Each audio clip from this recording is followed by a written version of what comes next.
Anak aku tak nak? Anak aku tak nak? Ha? Adalah untuk tujuan saya adalah untuk bagi korang enjoy and untuk kita sambut Akif punya farewell lah.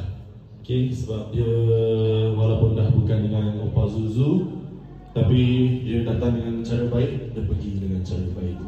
Okay, dia bagi saya notis sebulan untuk berhenti kerja, dan saya terima sebab demi masa depan dia, demi kebahagiaan dia.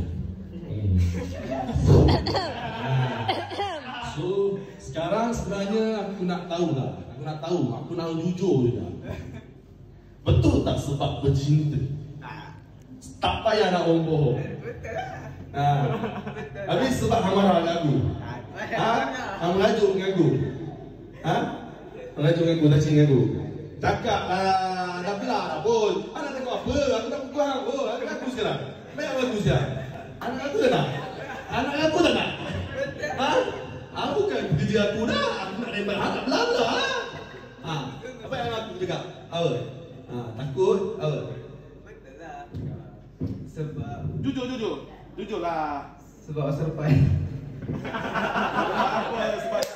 Sebab dah dapat buah hati yang pakai doktor. Itulah masa depan kan. Belahlah dada saya, betul tak? Apa? Umur baru 20, inilah masanya nak menikmati kan. Betul tak?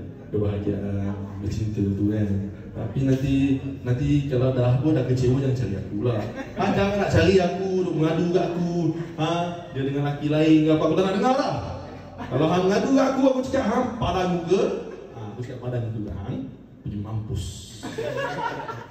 Hang ingat umur baru 20 tau. Aku umur 34 ni pun banyak kali gagal. Hang umur 20, hang yakin sangat dengan doktor tu. Tapi macam mana pun aku tak doakan dia tak baik. Semoga bahagialah. Betul? Bukan sebab aku Betul?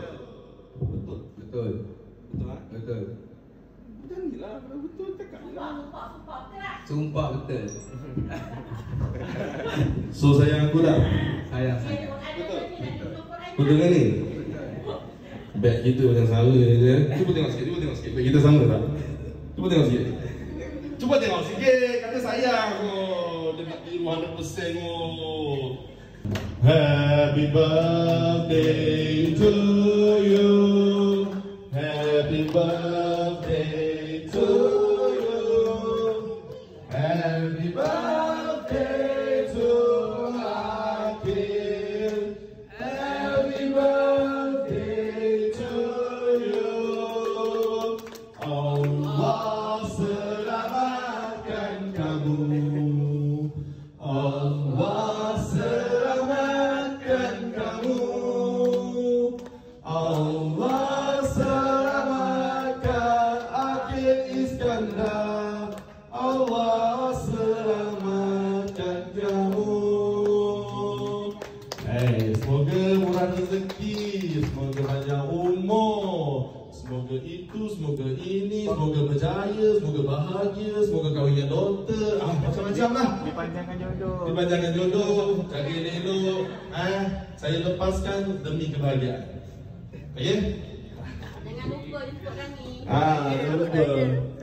Kalau nak buat majlis, buat kat Opa Zuzu je. Saya tanggung. Nangis. Gangster mana nangis?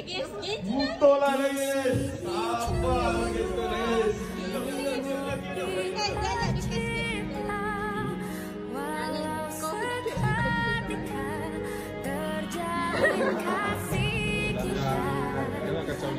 Jangan kacau. Muka dah